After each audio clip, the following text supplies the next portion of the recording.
Commitment के लिए वो 4 साल तक अपनी फैमिली से दूर रहा। 5 साल तक उसने उस मूवी के अलावा कोई और मूवी साइन ही नहीं की। उन 5 सालों में बहुत सारे एडवर्टीजमेंट के ऑफर थे, लेकिन उसने एक भी एडवर्टीजमेंट का ऑफर एक्सेप्ट नहीं किया। हालात ये थे कि 5 सालों में वो बैंकरप्ट हो गया था। बहुत सारे एडवर्टीजमेंट वाले उसे एडवांस में पैसा देने को तैयार थे। पैसे की तंगी थी, उसके बावजूद भी उसने एक भी एड नहीं की और सिर्फ उस मूवी पे ध्यान दिया।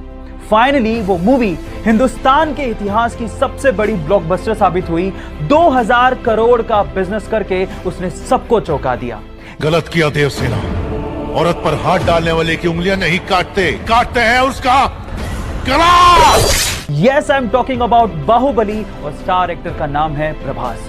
सो गाइज, सीखने लायक ये है, if you are committed towards anything you will be successful one day. 2007 के इंडिया ऑस्ट्रेलिया मैच में क्रीज पर थे सचिन और उन्हें बोल करने के लिए खड़े थे ब्रेड हॉक। हॉक की एक डिलीवरी पे सचिन बोल्ड हो गए। अब ये दिन हॉक की जिंदगी में बहुत बड़ा था क्योंकि उन्होंने पहली बार सचिन को बोल्ड किया था। मैच खत्म होने के बाद हॉक सचिन के पास गए और उन्होंने कहा कि प्लीज आप इस बॉल पे ऑटोग्राफ दीजिए। सचिन ने ऑटोग्राफ देते हुए कहा कि अब ये दिन तुम्हारी जिंदगी में दोबारा कभी नहीं आएगा। उसके बाद 35 टोटल एनकाउंटर हुए सचिन और ब्रेड हॉक के बीच में, लेकिन ब्रेड हॉक उसके बाद कभी सचिन को बोल्ड नहीं कर पाए।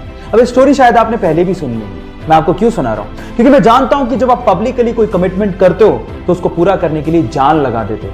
तो आज आपके पास मौका है। इस वीडियो के नीचे आप लिखो कि आप क्या बनना चाहते हो, पब्लिकली बताओ और उसके बाद उसको पूरा करने के लिए जी जान लगा दो। So comment your dream right now. ये घटना है जापान की, जहां के एक ट्रेन स्टेशन कायुशिराताकी को यात्रियों की कमी की वजह से बंद करने का फैसला लेना पड़ा। लेकिन जैसे ही वहां की गवर्नमेंट को यह पता लगा कि इसी रेलवे स्टेशन से एक छोटी सी स्कूल जाने वाली बच्ची अपने घर से स्कूल और स्कूल से घर आया जाया करती है, तो वहां की गवर्नमेंट की संवेदनशीलता देखिए। जब तक उस लड़की की ग्रेजुएशन पूरी नहीं हो गई, उस ट्रेन स्टेशन को बंद ना करने का फैसला लिया गया। गाइस, कोई भी देश एजुकेशन से ही आगे बढ़ता है और हर एक सरकार को एजुकेशन के लिए ऐसी संवेदनशीलता दिखानी ही चाहिए। आपका इसके बारे में क्या ख्याल है, चैट सेक्शन में लिखना मत भूलिएगा।